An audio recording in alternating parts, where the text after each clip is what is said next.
Hi everyone, welcome to my YouTube channel and let's start today's topic. It is photoelectric effect. So just before it we have done black body radiations and now we are going to discuss what is photoelectric effect and how the electromagnetic wave theory was unable to explain it. Right? So let's start. Firstly, how will you define it? When radiations of a certain frequency falls on the metal surface, the electrons are ejected from the surface of metal and the phenomenon is known as photoelectric effect. Now what does this statement means? कि जब आपके पास कोई metal का surface है, let it be like this, आपके पास कोई metal surface है, अगर आप उस पर लाइट रेडिएशंस को फॉल करते हो, ठीक है, लाइट रेडिएशंस को अगर आप फॉल करते हो तो मेटल्स, आपको पता है the electrons of metals are loosely held, है ना, तो वो इजीली रिमूव हो सकते हैं. सो जब हम लाइट को फॉल करते हैं तो ये जो इलेक्ट्रॉन्स है ना मेटल्स के, वो क्या करते हैं, इजेक्ट हो जाते हैं. मेटल के सरफेस से इलेक्ट्रॉन्स जो हैं वो रिमूव हो जाते हैं when we fall light of particular frequency on the metal surface, and this effect is known as photoelectric effect. Now why it is known as photoelectric effect? We are using photo यानी कि light to produce electric current. ठीक है, अब वो कैसे होगा, आपने एक यहाँ पे अगेन ट्यूब कंसिडर करनी है, इवैक्यूएटेड, यहाँ पे एक मेटल की इलेक्ट्रोड यूज करी and it is known as cathode, और यहाँ पे another, this is your anode. तो ये आपके पास एनोड है और ये यहाँ आपके पास क्या है, इट इज कैथोड. क्लियर? तो हमने क्या करा यहाँ पे, इसको जैसे ही ये आपकी मेटल इलेक्ट्रोड है, इस पे हमने लाइट फॉल करी, ठीक है, हमने लाइट फॉल करी और जैसे ही लाइट फॉल करी, लाइट फॉल करने पे जो इस सरफेस से इलेक्ट्रॉन्स थे वो रिमूव होना स्टार्ट हो गए, ठीक है. और जैसे कि हमने इनको कनेक्ट कर रखा था बाहर, इसको नेगेटिव एंड इसको पॉजिटिव टर्मिनल के साथ, तो इलेक्ट्रॉन्स जो है वो मूव करना स्टार्ट हो गए. जैसे ही इलेक्ट्रॉन्स मूव करेंगे तो करंट जो है वो फ्लो करना स्टार्ट हो जाएगा, ठीक है. और करंट का अमाउंट कितना है, कितना हैवी करंट फ्लो कर रहा है, उससे हमें क्या आइडिया मिलेगा, that what kind of movement of electron has, ठीक है. तो इलेक्ट्रॉन्स की मूवमेंट कैसी है, उसकी एनर्जी कितनी है, वो हमें इलेक्ट्रिक करंट के अमाउंट से ही पता चल जाएगा, ठीक है. अब ये मत सोचना ये कि थोड़ी एक्सपेरिमेंट जैसा है, क्योंकि वहां पे हम लोग गैस को लेकर चल रहे थे इनसाइड दिस ट्यूब, यहाँ पे कंप्लीट इवैक्यूएटेड ट्यूब है, ठीक है, यानी कि इनसाइड कोई मटेरियल नहीं है, कोई मीडियम नहीं है, जस्ट लाइट फॉल कर रहे हैं एंड करंट जो है वो ऑब्जर्व हो रहा है, ठीक है. This is photo electric effect. Light fall करी और सरफेस मेटल में से इलेक्ट्रॉन्स निकलने स्टार्ट हो गए, right. So there are some observations regarding the effect. Observations क्या थी, अब हमने कंडीशंस चेंज करनी थी. अब बच्चे आपको पता है लाइट की बहुत सारी प्रॉपर्टीज होती हैं, हमने पहले ही करी हैं. लाइट की अपनी एक पर्टिकुलर फ्रीक्वेंसी होती है, अपनी एक वेवलेंथ होती है, राइट, अपनी एक पर्टिकुलर इंटेंसिटी होती है. So these all are the properties और we can say the characteristics of light wave. Clear? अच्छा, एक चीज अब यहाँ पे क्या ऑब्जर्व करी गई हियर, फर्स्ट पॉइंट ये था कि जब हम यहाँ पे लाइट फॉल कर रहे थे, ठीक है, तो ये नहीं कि हमने कोई भी लाइट फॉल कर दी और इलेक्ट्रॉन्स जो हैं वो निकलना स्टार्ट हो गए, ऐसा बिल्कुल नहीं था, ठीक है. एक पर्टिकुलर फ्रीक्वेंसी ऐसी थी जिसपे लाइट हमने जैसे ही फॉल करी तो मेटल सरफेस में से इलेक्ट्रॉन्स निकलना स्टार्ट हो गए. सो हम यहाँ पे कह सकते हैं the electrons are ejected only when light of a certain frequency fall on metal surface. Clear? तो इलेक्ट्रॉन तभी बाहर निकल रहे थे जब मेटल के ऊपर हम जो लाइट फॉल कर रहे हैं उसकी एक पर्टिकुलर फ्रीक्वेंसी है, ठीक है, और वो फ्रीक्वेंसी किस पे डिपेंड कर रही थी, वो डिपेंड कर रही थी हमने मेटल कौन सी लिया. अब सपोज करो आपके पास कोई मेटल है, लेट इट बी ए, ठीक है. अब आपके पास कोई मेटल है, राइट, कोई ए मेटल है, ये मैंने मेटल ली ए, मैंने ना इस पे लाइट फॉल करी 400 फ्रीक्वेंसी की, ठीक है। तो इलेक्ट्रॉन्स इजेक्ट नहीं हुए, मैंने 420 की फॉल करी, नहीं हुए, लेकिन जैसे ही 500 की फॉल करी तो इलेक्ट्रॉन्स जो हैं वो निकलना स्टार्ट हो गए।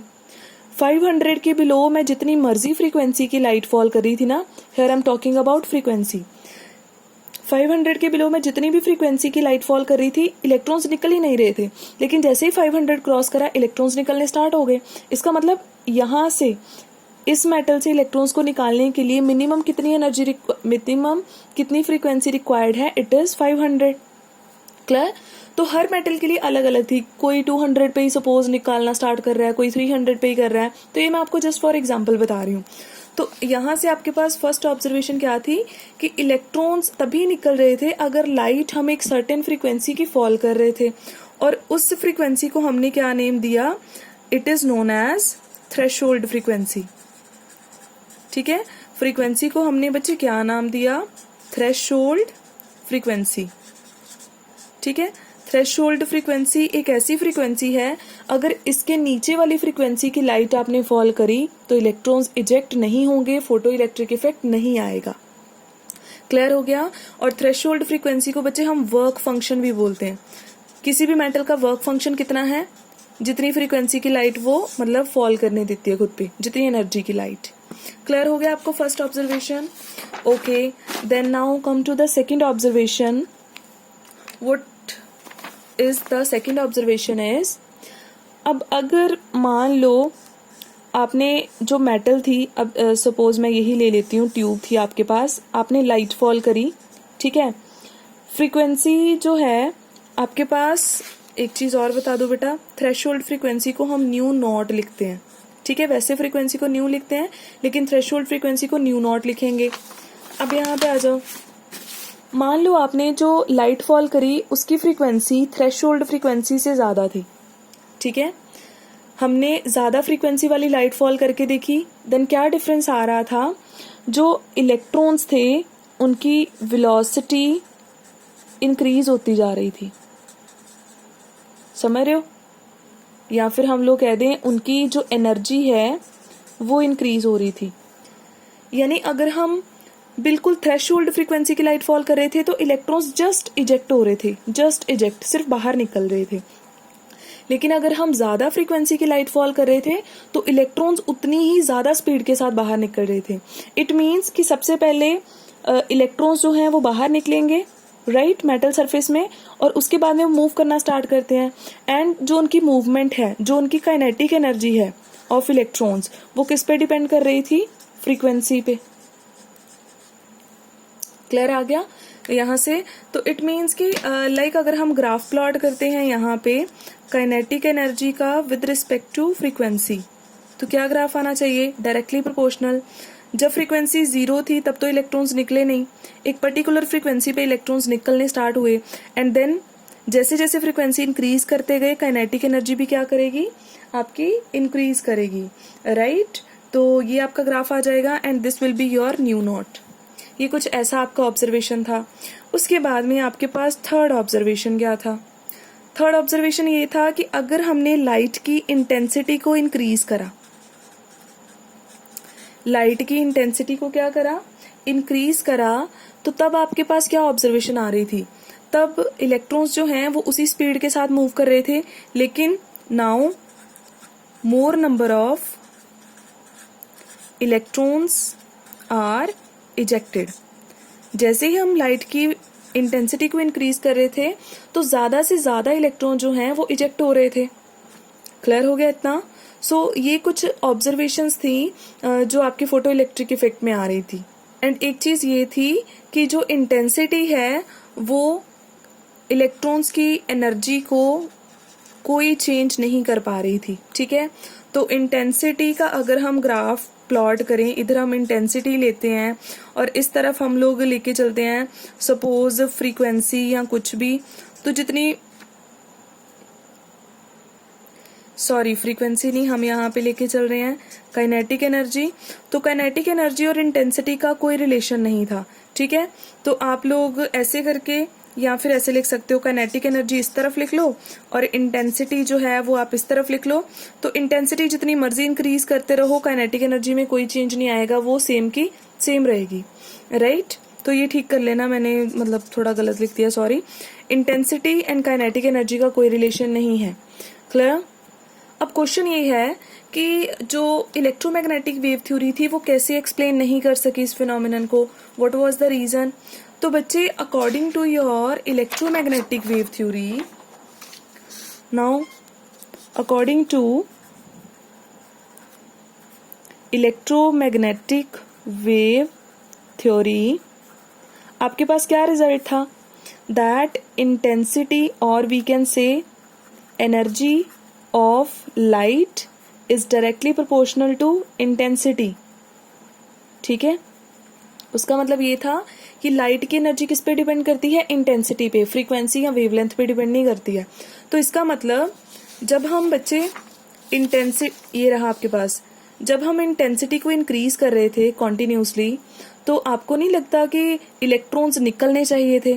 और उसके बाद में इलेक्ट्रॉन्स जब निकल रहे थे तो बहुत ज़्यादा स्पीड के साथ निकलने चाहिए थे, क्योंकि इंटेंसिटी इंक्रीज करने का मतलब ये था कि आप लाइट की एनर्जी को इंक्रीज कर रहे हो। अगर बहुत ज़्यादा एनर्जी की लाइट सरफेस पे फॉल करेगी तो वो तो सारे इलेक्ट्रॉन निकाल देगी, इलेक्ट्रॉन निकालेगी भी और इलेक्ट्रॉन्स को बहुत स्पीड से रिजेक्ट करेगी, क्लियर?